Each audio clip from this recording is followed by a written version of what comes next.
Welcome to the Dork Forest. Jackie and her pals will never bore us. Shameless confessions about our obsession will make us laugh and smile. So let's explore the Dork Forest and dork out for a while.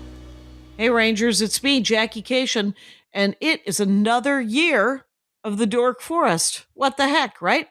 So you should know that the website, JackieKashian.com or thedorkforest.com or dorkforest.com, if you don't enjoy a determiner, are all still available.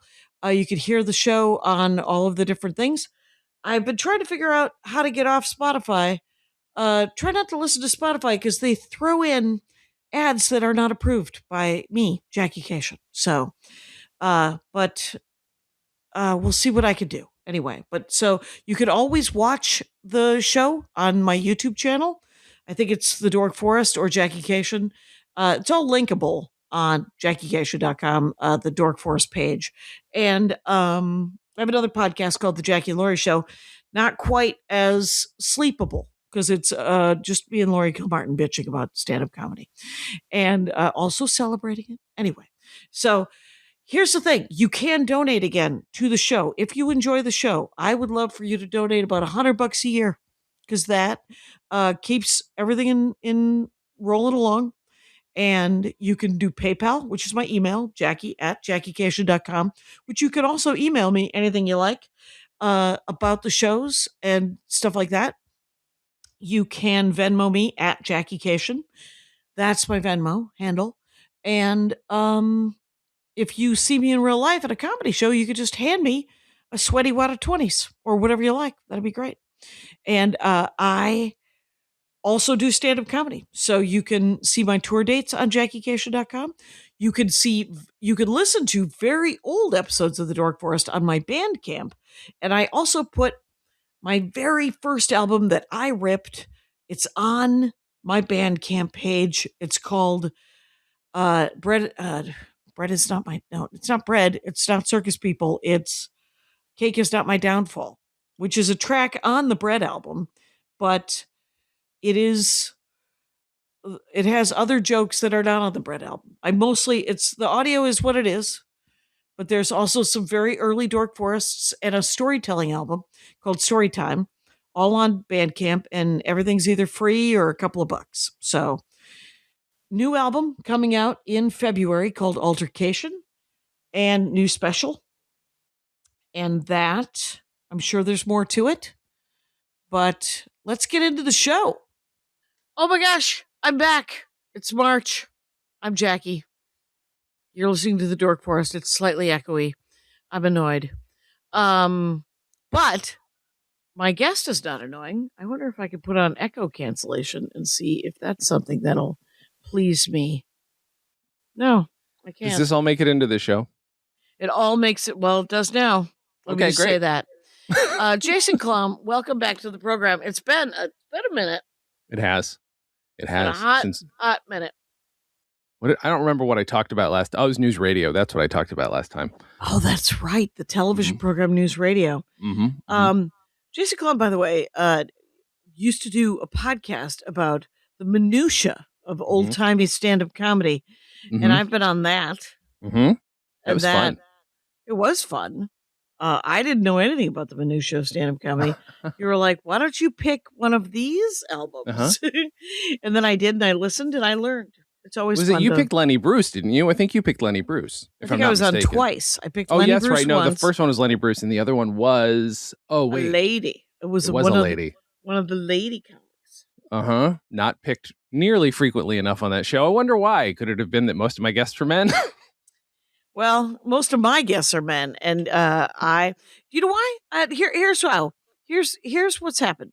Menfolk are raised to squeak a wheel, and everyone else is raised to go the path of least resistance.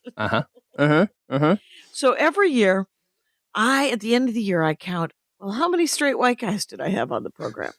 And it is almost always more than 26. And there's just the 52 weeks of the year. But I do put, once I noticed, which was probably a decade ago, I put some effort into it. Mm-hmm. And I still haven't been able to the squeak and my path of least resistance continue to create.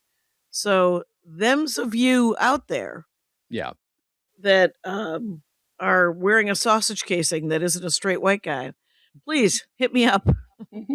Hey, well, technically, I dork don't out. count as straight. So does that count? Okay. I'm not. I'm bi. So there you There go. you go. You've See? helped yourself on I've accident. done something. Yeah, by accident, which I'm going to correct because my mother would want me to.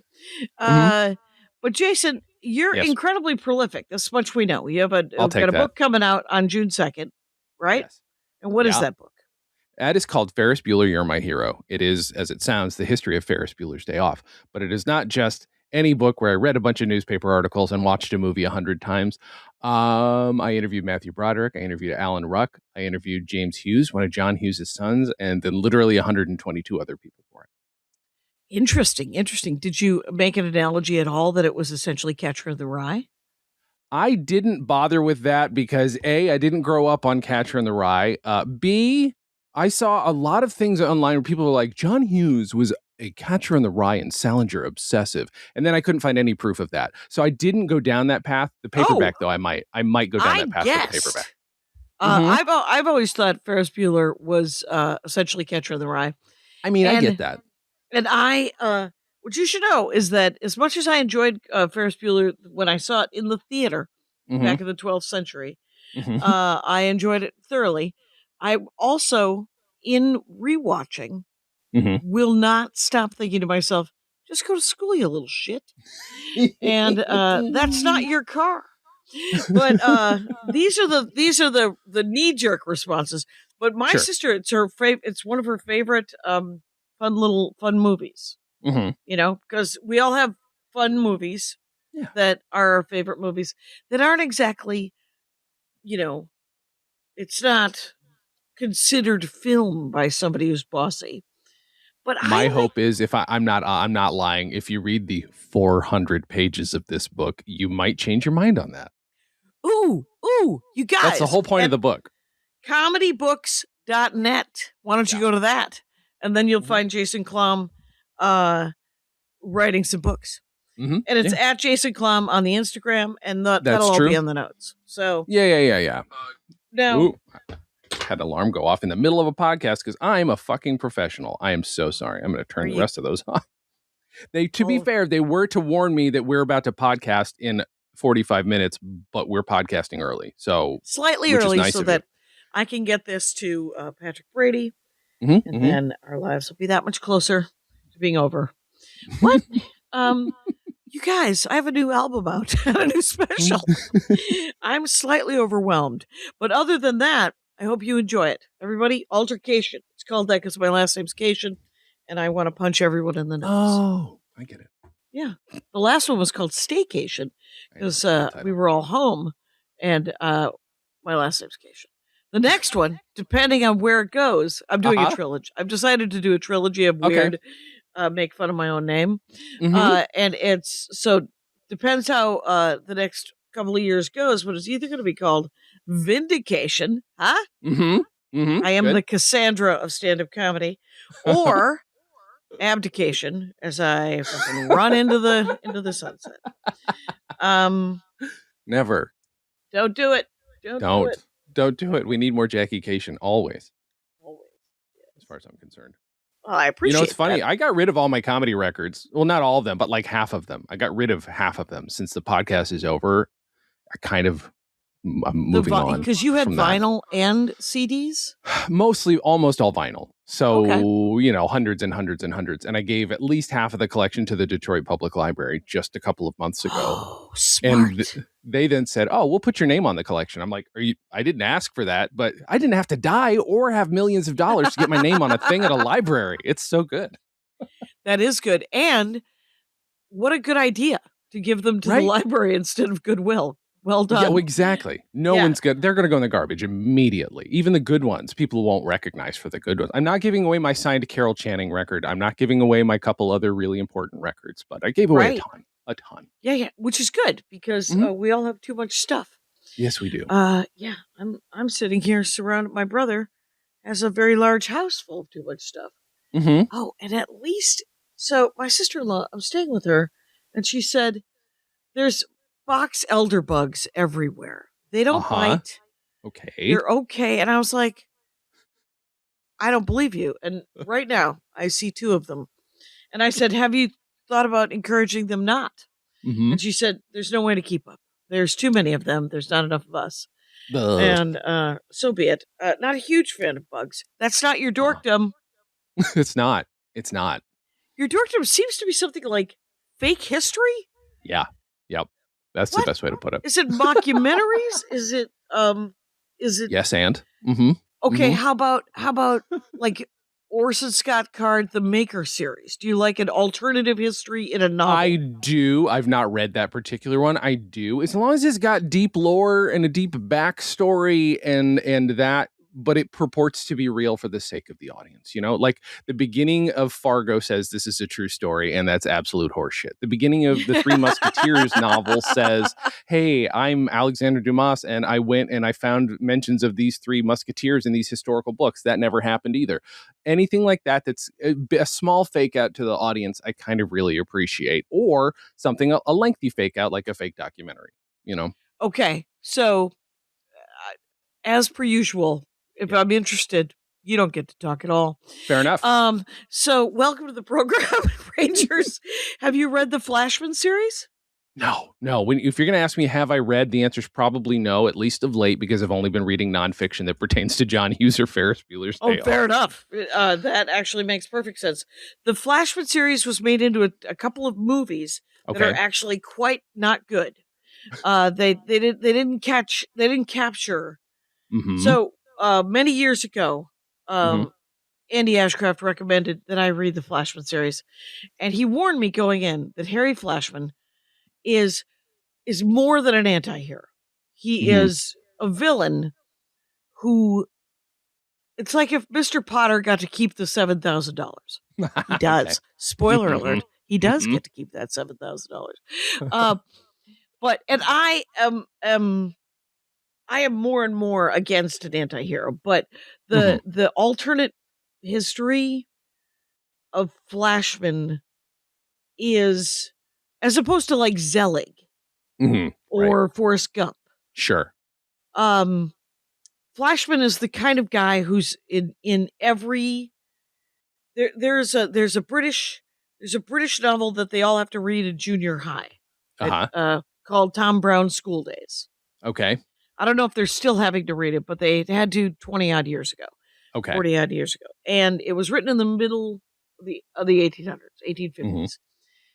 Harry Flashman was written in the 1950s, and it was Tom Brown was the sort of the pinnacle of English manhood. Okay. And he was honorable and he was wonderful, and of course a colonist, and went off to be a monster.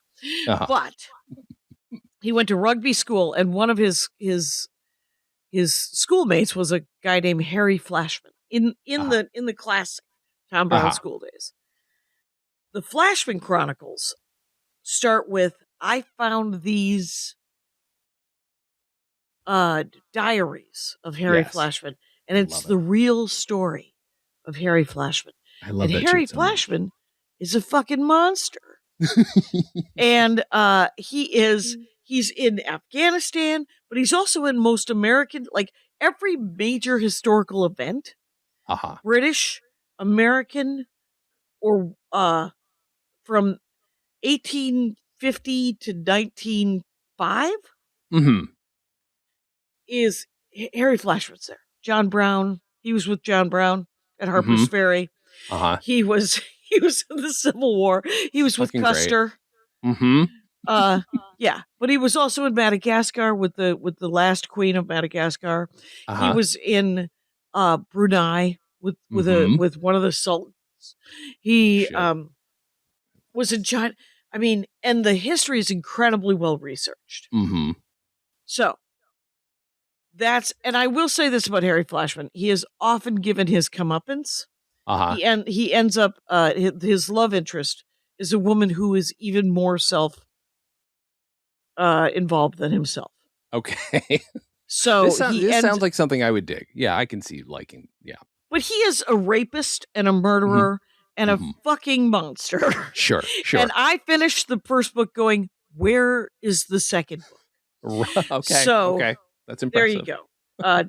Spoiler, but also trigger warning. Yeah. Warnings. There you I go. have a problem with anti-heroes as well. Although, because I couldn't get past 2 episodes of Breaking Bad. I apologize to everybody. But when I was writing that last book, because I knew I was interviewing Bob Odenkirk, I decided to watch a little bit of Better Call Saul, and I watched that whole series. So, I don't know.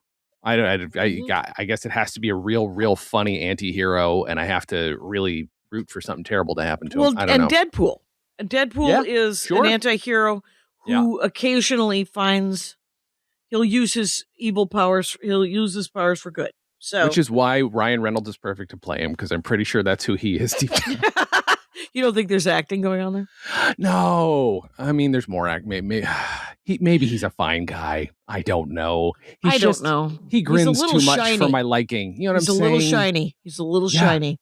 Yeah. Hey guys, hi. Hey, I smile at everything. I have a phone company. I don't know. What's your deal? What's your deal, Ryan Reynolds? You creep me out. And I watch all the Deadpool movies because I don't know. I enjoy them. I enjoy them. And you're wearing a Dork Forest t-shirt, which means you're not getting another one. Not a by joke. Accident.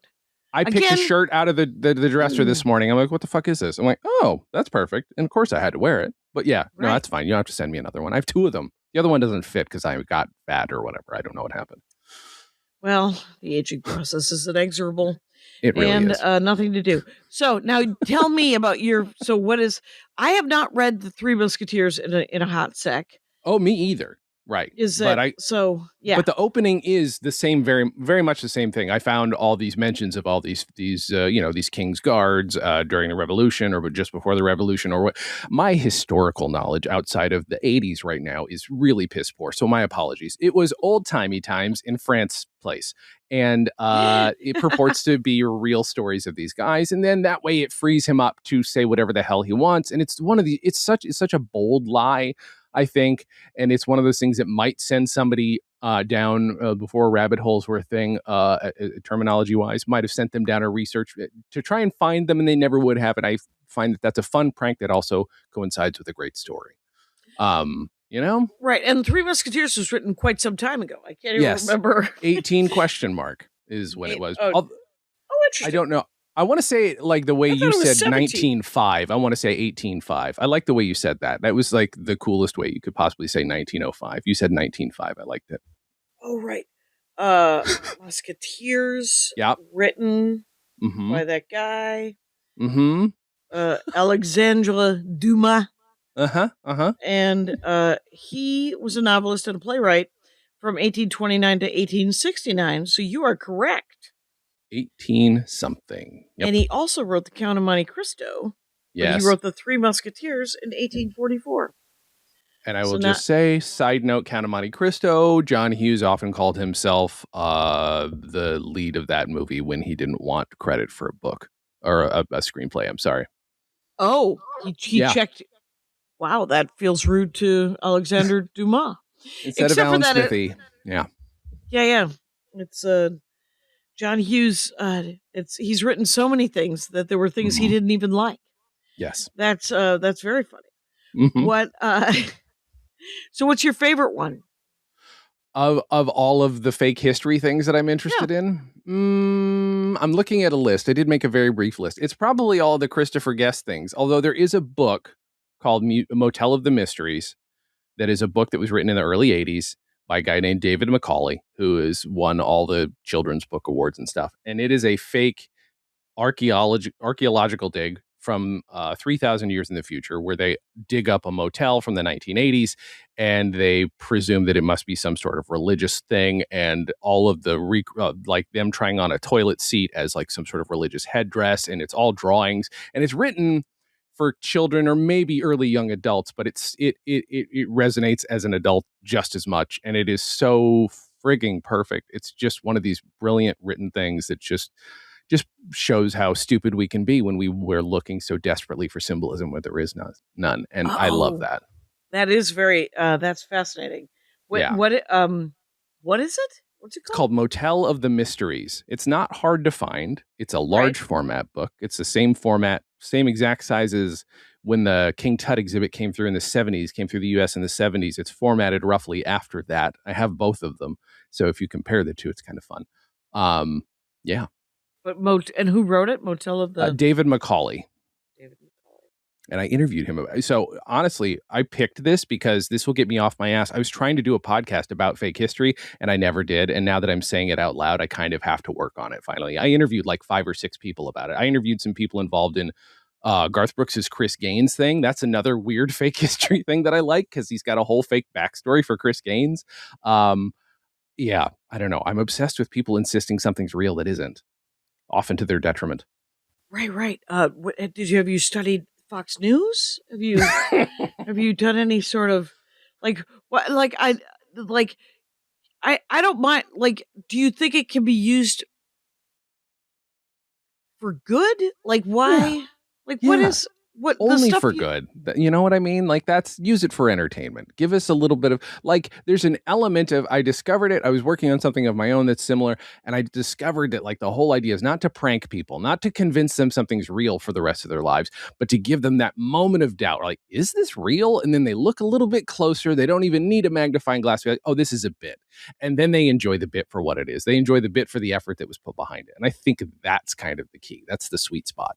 Okay. So like, it doesn't have to be satire. It doesn't but it have often to is. Be. It usually is. Yeah. Okay.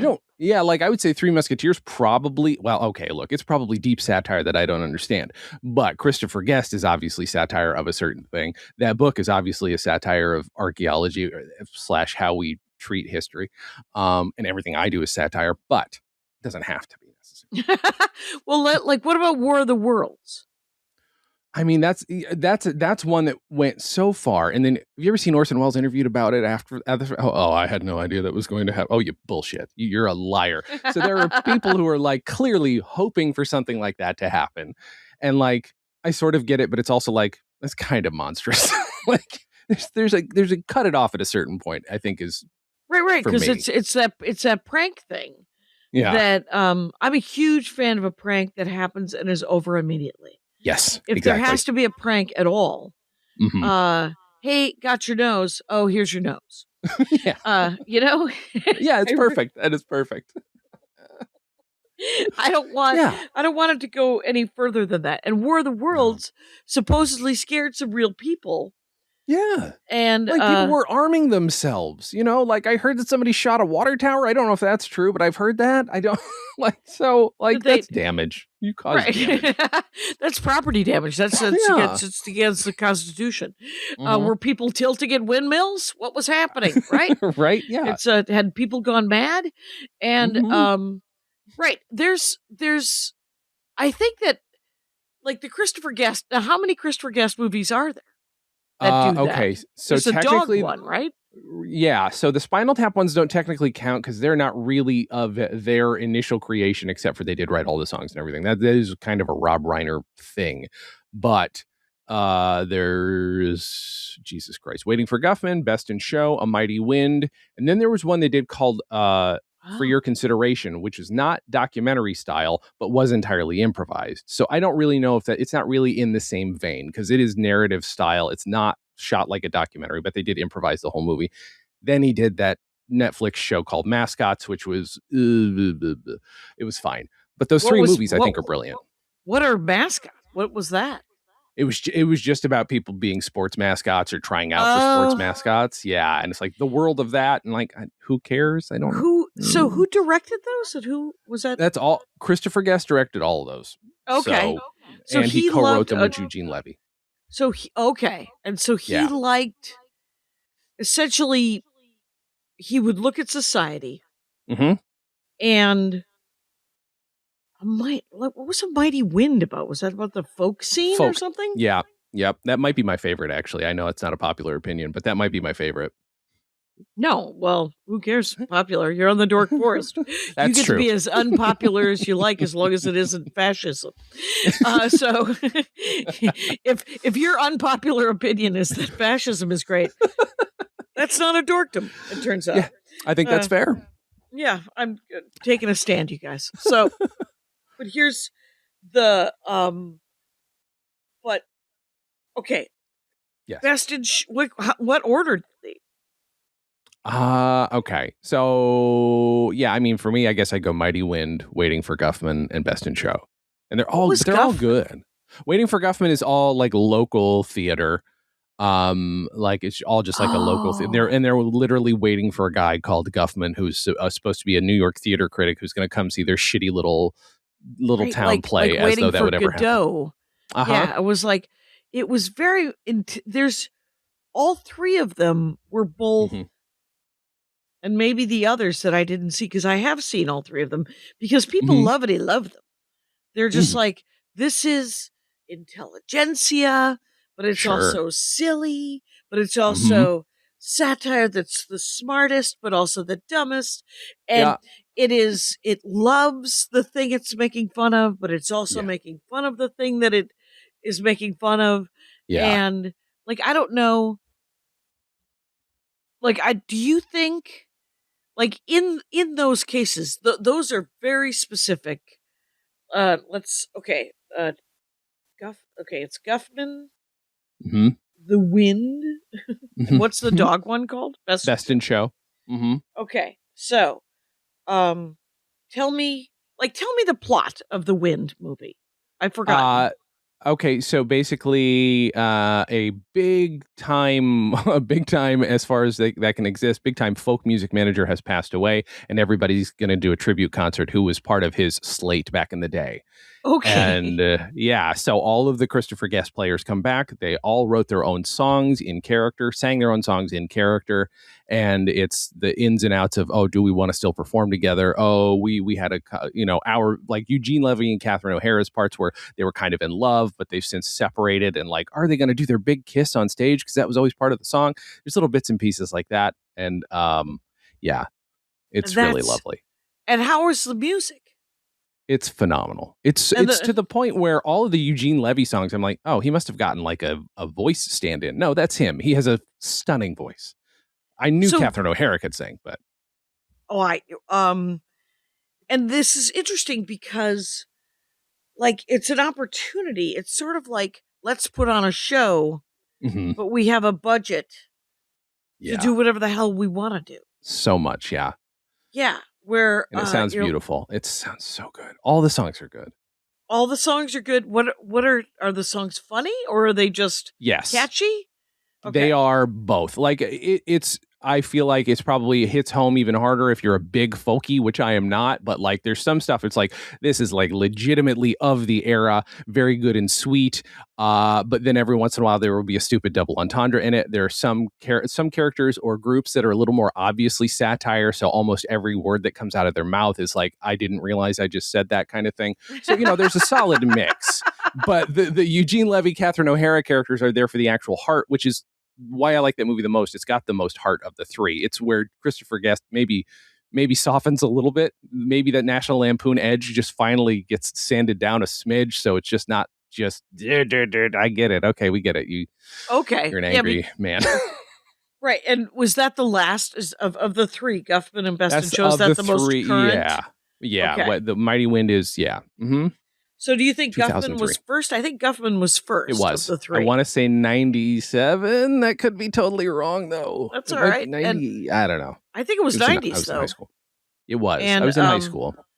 Waiting for Guffman. So it is a Waiting for Godot parody because Godot, of course, never shows. Spoiler Sure. alert: So Guffman there is that doesn't show, element. right? Mm-hmm. Mm-hmm. Because Correct. he's sitting. He's supposed to. They've saved a seat for him. Yes. And they think he's showed up, but it's just, a tall character actor whose name I can never remember. Okay, and the Guffman. So that's Eugene Levy and Christopher Guest as well, right? Yeah. Yeah. And was Catherine O'Hara in that one too? Or Yes. Yeah. Okay. She Is and it- Fred Willard are married in that one. Right.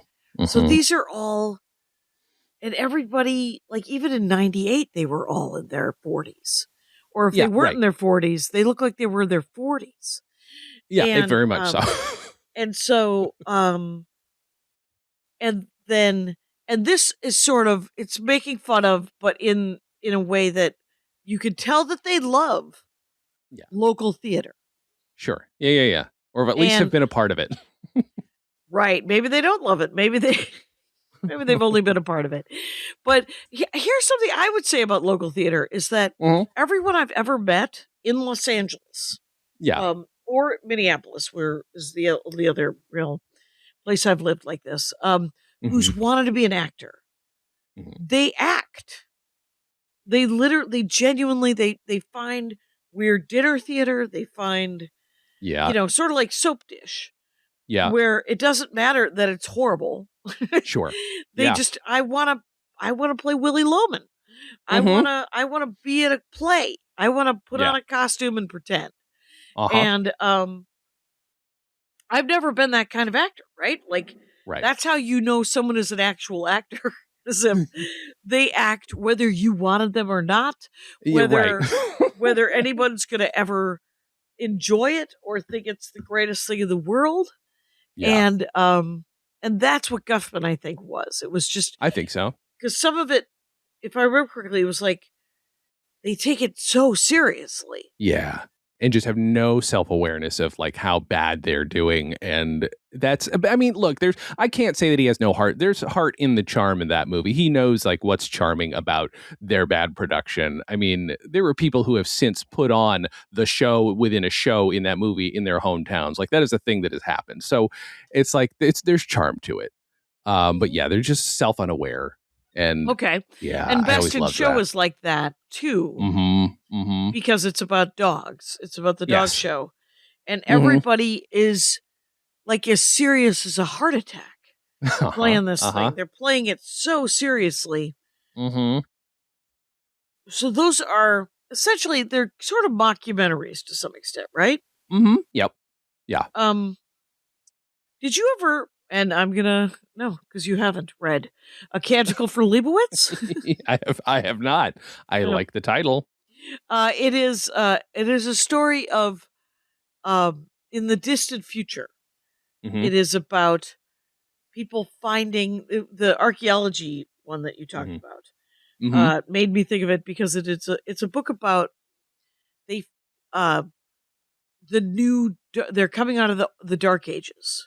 The old Dark Ages, people found, and there was illustrated manuscripts of different stories and different Bibles and different, they recopied Aristotle and then they did these beautiful illustrated manuscripts. Canticle for Leibowitz is post nuclear war, and they find they've killed anyone who was literate. They decided that it was all the scientists and the people's fault who knew how to read. So they've burned them all at the stake. And they're coming out of that. And there are books that have been preserved. And A Canticle for So Leibowitz he actually was one of the scientists who invented the button. Which it was written in the 70s or the 80s. I think that we all know that nobody invented the button. I love it. That's a joke I love. You cannot go wrong with a joke like that as far as I'm concerned. Because it's something that could not have happened? There was a puppet show on MTV called Syphil and Ollie, and at one point one of the characters says, yes, and I invented the front yard, I think is what they say. And to me, that is, again, that's a perfect example of something. I love it. It's beautiful. So good. That is hard. That is hard to claim that you've invented something that's always existed. It's like, I invented the doorway. What? It's like, you know how there's an entrance? What? Is it only an entrance? Who invented the exit? And so that is insane. But yeah, it's so what else besides those? Because those three are huge. Yeah. I think the other big one. Here's the thing: like, we can't talk about the first mockumentary I'm aware of because it may or may not have been written and starred Woody Allen. So that's one that I don't want to talk about. It's called "Take the Money and Run," and it is unfortunately very good. It's Okay. unfortunately very funny and has some great bits. It's one of those where I'm like, if I got the money, could I recreate that without giving any money to Woody Allen? Because it's very good. What about the Albert Brooks one? You know the Albert That's just it. This is one of my cultural blind spots. I can't keep blaming me moving to the US in 87 on like for every blind spot, but I was not exposed to Albert Brooks until I moved to LA and only to his albums. And if I'm honest, people keep recommending him so much. I feel like an idiot every time. I'm like, no, I haven't seen any of his stuff. I haven't seen any Albert Brooks movies. Well, let me tell you that, first of all, my friend Jim Wooster, who's done this program a couple of times, the last time was during lockdown. The audio sucks, but he talks about Columbo. Anyway, because it was the first episode I did after lockdown, and he didn't know how to use the internet, which is interesting because that's his job. Okay, so but there is, there was Albert Brooks and Rob Reiner went to high school together. Oh, that's and they were interesting. friends I did not for know 60 years. That's insane. Okay. And Rob Reiner defended the 2023 documentary Albert Brooks Defending My Life. Oh, yes. Right. Yeah. Did you ever see Which that? I need to see. No, I didn't see that either because I feel like I needed to see all of his other shit before I go see this. Okay. So Jim Wooster had a theory about Albert Brooks. He said there were two kinds of people who liked early Albert Brooks and people who liked late Albert Brooks. I am squishy. And I like late Albert Brooks because he's warmed up to the idea of humanity. Yeah. And so, but because of the thing that you love so much, you would enjoy probably Lost in America. Yes, I would. And I've had that described to me several times. I know I would like that. There was also, it wasn't Modern Romance. It was a different movie that was a mockumentary. Right. And he also did Looking for Comedy in the Muslim World, which was terrible. In my opinion, if you love it, I'm not here to put a kibosh on your, but there was a fake, it was about, he was a taxi driver. Real Life. That's the name of it. Have you heard of that? Okay. I have heard of that. Yes. It's, again, another one that I've been recommended. You should go see it. And then they describe it to me and it goes in one ear and out the other. He wants to create a documentary that'll get to the very heart of what it means to be an American family. Sure. To that end, he persuades the Jaegers of Phoenix, Arizona, to let him and his camera crew document virtually every movement of their waking lives. What's supposed to be a cinematic presentation soon becomes quite different, and Brooks can't stop himself from comically interfering in their lives. So it isn't an actual documentary, right? But it's called Real Life. So Real Life and Lost in America are very much socio-political examinations. Much like Waiting for Guffman, much like all of that. And but he's the two Albert Brooks movies I like couldn't be more fictional. One is Mother.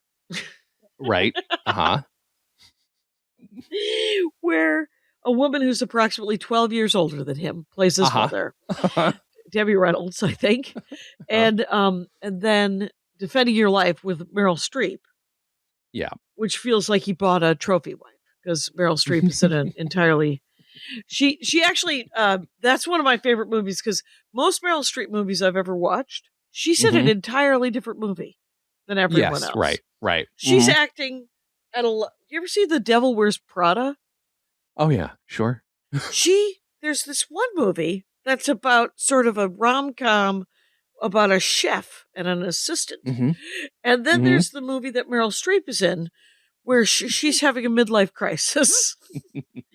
and it's serious as a heart attack. Right. So, yeah.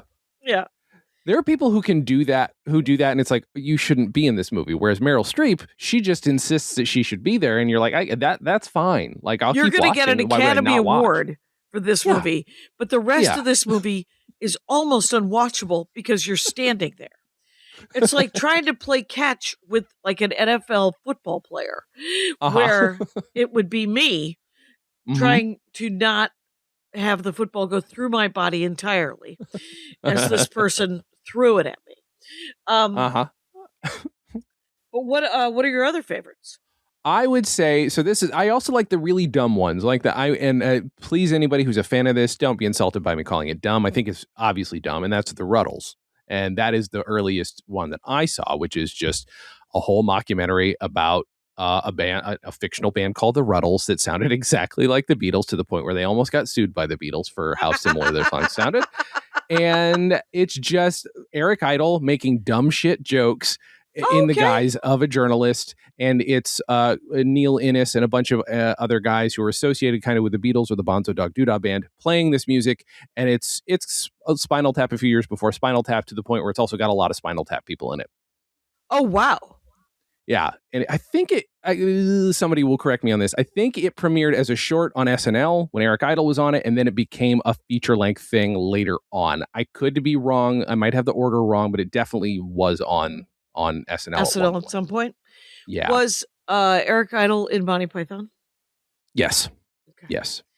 There are gaping holes, like Alzheimer's size holes, in my comedy knowledge. And That's one of them fine. is Monty Python.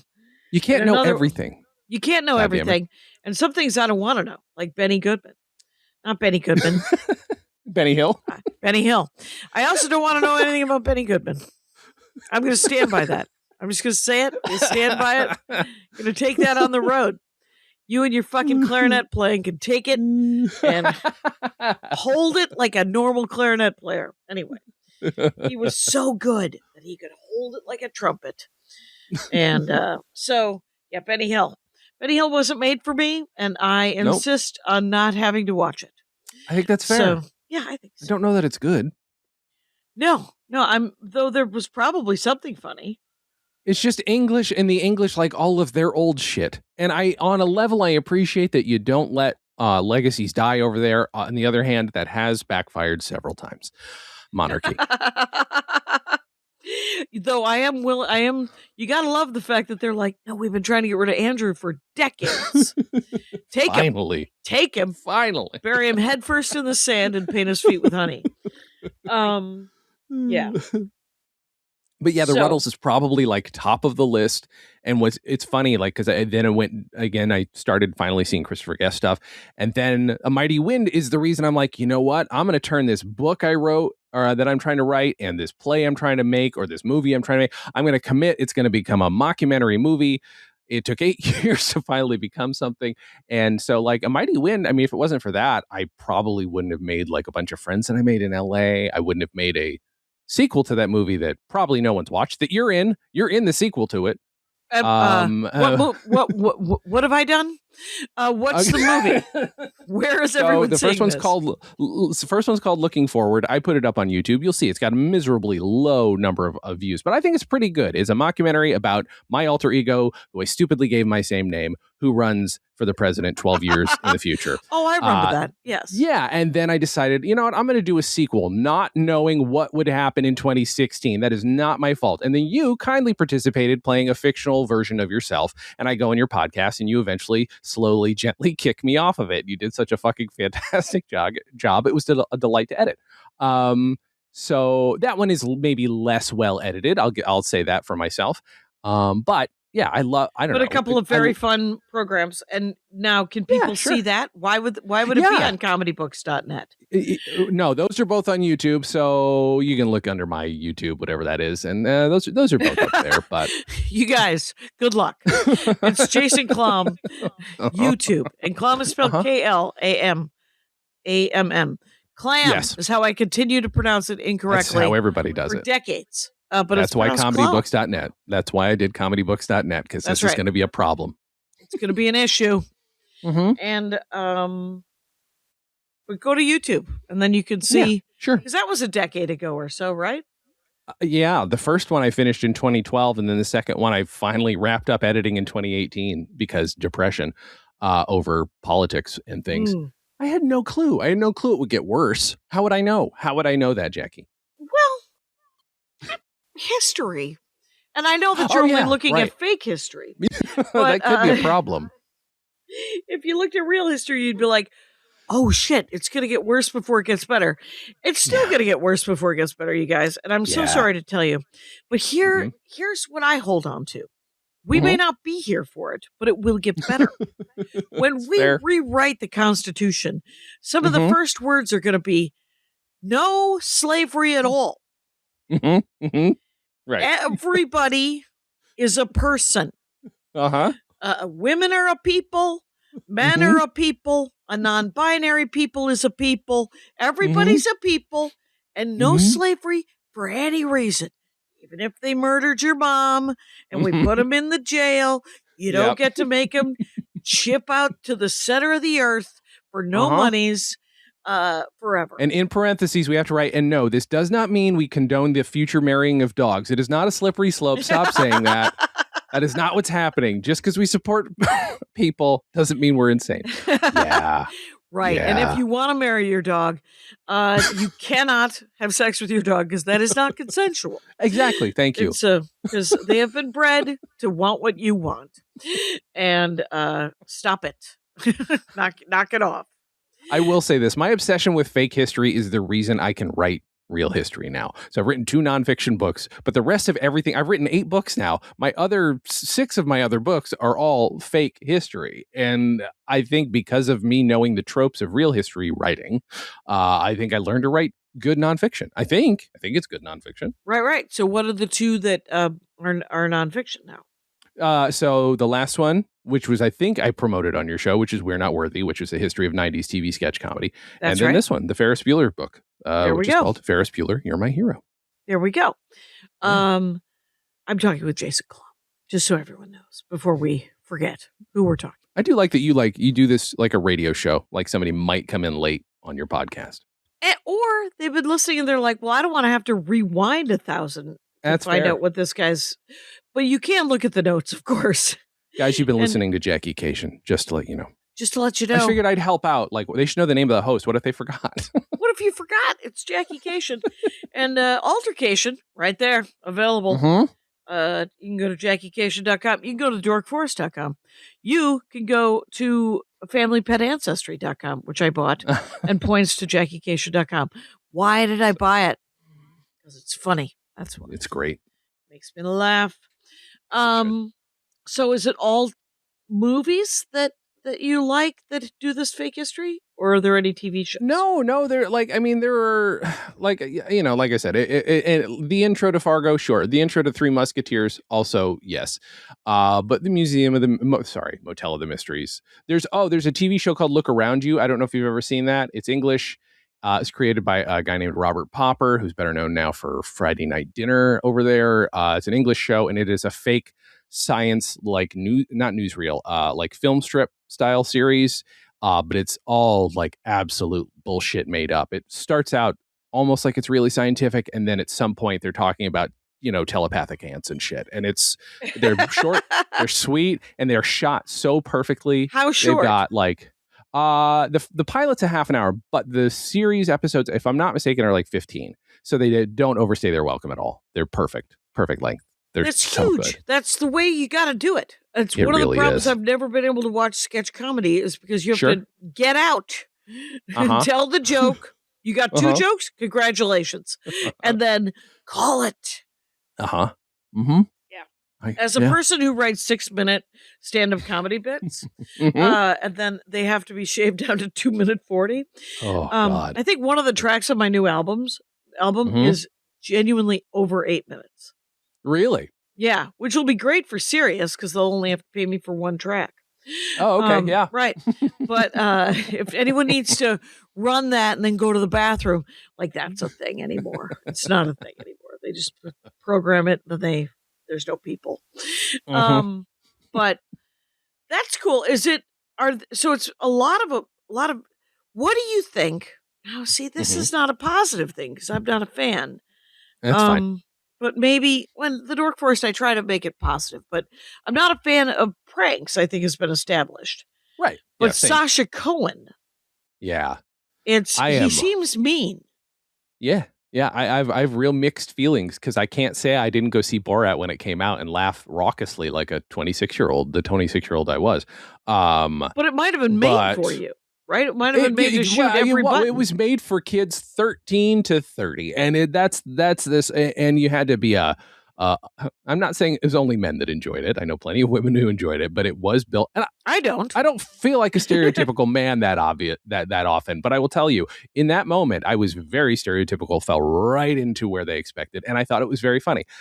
Would I want to participate in that? No. Do I think when he makes fun of like actual authority figures, prank them till the day is done? Don't give a fuck. That's great. But it's when you fuck with normal, ordinary people, which maybe he doesn't do as often, but like, no, he's when you fuck with somebody who doesn't deserve it. Some crazy show. There was some crazy show he's doing, and a friend of mine was in it, and they did a run through where they hurt people's feelings, and then they were going to do it again, and she walked off set. Of course. She was like, I don't approve of whatever's happening here with these normal people who are now super sad. Yeah. And I don't want to make 9 more people sad. But have a focus, and have that focus be on authority. Right. People doing wrong, actual bad things. I will say this. Jenna Friedman does something that isn't that, but feels that. Are you familiar with the comic? Here's the problem. I know her name. If I see her face. She is a blonde. She's probably in her late 30s now. She did, in 2017 or 2018, she did one of the bravest stand-up comedy sets I've ever seen on Conan.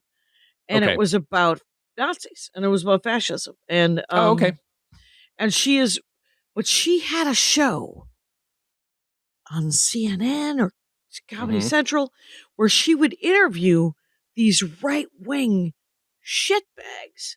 And she is a very pretty blonde woman. Sure. And so they would say yes. Of course.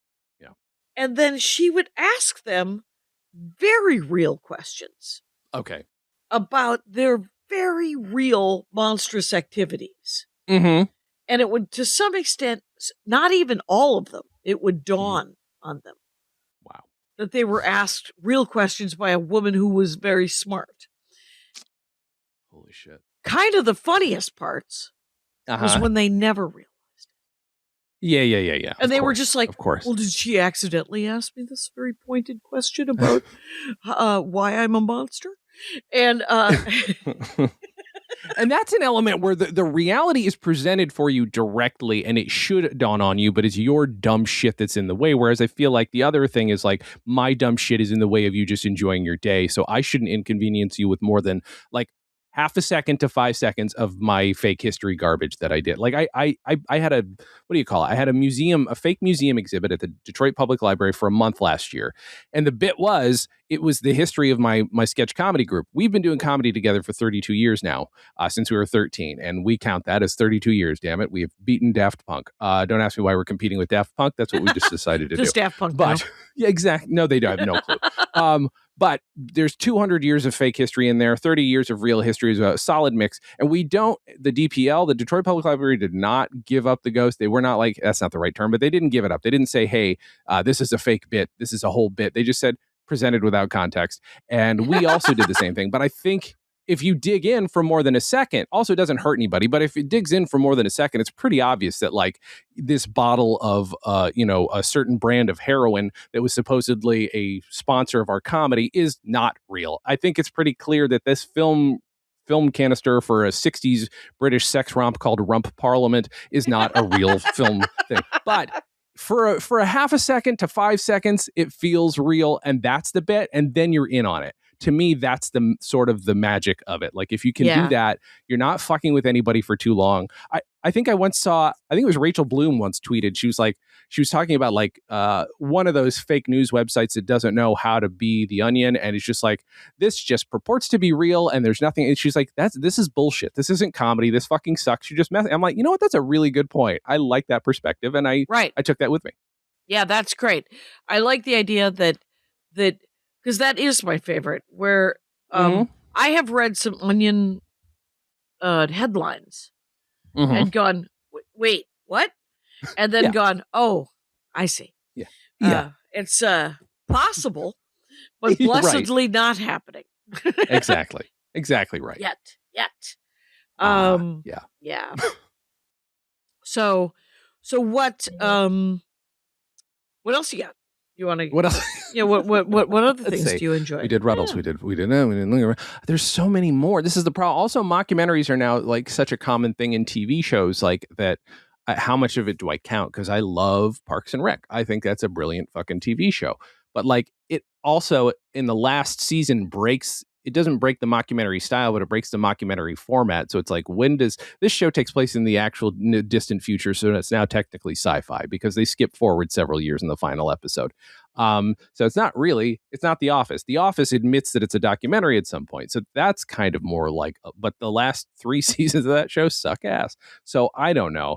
I like them and I like stuff like that. But I feel like I'm running into less and less of it that, That's maybe it's because I'm just making it now. You know what I mean? Right. And maybe you look at it differently and you're like, it's hard to enjoy if it isn't being done with that sort of flavor that you thoroughly enjoyed when you first got into it. Yeah. And now I'm inventing a flavor that I personally prefer, I think. Whether it's successful or not is its own question, but like I'm writing a fake history about a video game that never existed. Why am I doing that, Jackie? I don't know. I had patches made for this video game. Okay. I have patches that you can play, but it doesn't exist. None of it's true. It's all horse shit. And I don't know why. I think I just enjoy the format. I like the format of present this as it's real. Hopefully the jokes are obvious within a few minutes of reading the book. And you can, And then you could thoroughly enjoy just the rest of the book. Going, exactly. Oh my gosh. Yeah. I've always, I have made jokes about shows that supposedly exist. Yeah. And then, like, when I first moved to LA, I got a meeting because I made a joke about a fake pitch for a TV show. And they thought it was real. And I didn't have every time I've gone into a meeting with someone in Hollywood about a show, first of all, more often than not, every single time, I haven't known that I'm supposed to be prepared. I'm like, they just wanted to go to lunch with me? No. Here's the thing. I love going to lunch. Sure. Yeah. Maybe that's my mockumentary. I keep going to lunch with people and saying things like, all right, I've got an idea. It's Bosom Buddies meets Chico and the Man. And that was the first one that got me a meeting. And it was about 2 women, Latino women, who moved to Los Angeles and have to live they have to dress like men, and live at the Y. And that was that one. The one that I just came up with that someone was like, you have got to make this. And I was like, I'm not. Someone else. Does anyone want to make, not the cutting edge, but it would be about 2 women who are figure skaters who get co-opted onto the women's hockey team. And not saying I wouldn't watch it. They need 2 more women for the women's hockey team for this big game. You guys, everyone's come down with the flu or something. I don't care what it is, COVID. And then all of a sudden, these 2 women who only know it, they can, and they're triple axel, and then bam into the very distracting. And then maybe there's a love interest. It could be a gay. It could be like the gay boys that are the young men who are doing the romance thing on Netflix. Isn't that Netflix? I think so. Heavy hitting? No. That's not what it's called. It's called Sounds whatever familiar. It is. I love. Here's the thing. And so many people have told me to watch this. They're like, "You love romance novels," and I'm like, "I do. I do love romance novels." Here's what I don't enjoy: modern romance novels. And that's fair. And I don't mind 2 handsome men make it out in the course of that, but that's not my go-to porn. It's hard to pick somebody else's porn, even softcore porn. And but I hear it is very, very fun and very good. That's good. What is it called? I'm trying to think. I don't know. Is it called High Sticking? That's my first guess. Is it about hockey? That's. It is about. As if it's. Okay. I thought for a second we were still talking about hockey, and I got confused. You are correct. hockey romance book. Uh-huh. Because Okay. hockey romance books are actually a huge new genre. I have noticed that. Yeah. Yep. Heated rivalry. That is a big thing. That's what it is. Heated rivalry. I mean, that's Yeah, it's a competitive spirit of ice sports with compelling love stories. mm-hmm. Enemies You know to what's funny lovers. is it's so if you had a bit that led to a pitch, which by the way I love. I've obviously never done stand up, so the only pitches I've ever got are due to me insisting that I be in a room that I don't belong in. It's only 2 pitches that I ever got, and obviously they never sold. But there is that stand up thing of like, this happened yesterday, not a decade ago. That's kind of a bit of that's a fake bit, and I think also when comics lean into that, it's also funny. It's just as funny as like, right. I was walking down the street the other day. No, that happened a decade ago, but it helps set up your perfect joke. So Right. that's fine. Right. And and it's always, I think people are paying more attention than they are in my material, but I'm also not wrong. Most of my fans are pedants. Most of my fans are very, very detail oriented. They're like, wait, you said that happened 8 months ago. And I'm like, yes. And now it's recorded. So that 8 months will continue to recede into history. And I love that. when I wrote it, it had happened 8 months ago, and that's what we're going to go with. Of course. Yeah. Can't keep changing the time. You're not actively recalling a memory. You're actively recalling a kind of a script that An you have to event. keep in your brain. Yes. It's the event that's more important than the time frame. If the time frame is important, know in your hearts that I will update the time frame. It's I'm not here to lie to you. But even for the sake of a joke, I'm not. But which I think is something you enjoy. You enjoy a very quick lie. Yes. Where eventually you're let into the fib immediately. 100%. Yeah. I love that. I on the way to the theater, this happened. No, it didn't. No, you didn't just write this before your big special. That's fine, but I think it's the funniest thing to insist that it just happened. It's great. It's great. Again, tiny lie. It hurts nobody. Nobody, and then and very if you're a possibly good comic, you can lean into it. Entertains everyone. If in the best case scenario. Rangers, I just want you to know that we have been talking and listening with Jason Klamm. Jason Klamm is spelled Klamm, and his Instagram is at Jason Klamm. It'll be in the notes. Comedybooks.net probably has a list of all 8 books you've written. Is that correct? Mm-hmm. All right. Oh, except one. One I did under a pseudonym that I'm not telling anybody where to find it. And I think that's funny. Is my friend Elizabeth I cannot Decker. tell you. Anyway. Yeah. I'm just picking a name. That's YouTube has a couple of mockumentaries that you made. And you could probably Google the words Jason Klamm YouTube, and that'll come up. Yeah. That'll be fun for you. There's probably a trailer on there for my real documentary, which I also did a real documentary. So that's up there. It's too. so confusing here in the 11th hour. Muddying the waters between fact and fiction. Jason, thank you so much for doing the show. Thank you. Are you kidding? I love doing this show. And Rangers, you know the rules out there. Take care of each other. My hat, my hat, my hat. They're dancing around my hat. My hat, my hat, my hat. Well, what do you think of that? If it looks like a Mexican hat dance and it sounds like a Mexican hat dance, it's most likely a Mexican hat dance. So take off your hat and let's dance. Yay! Oh my God. Why don't we just call that as the end of the show?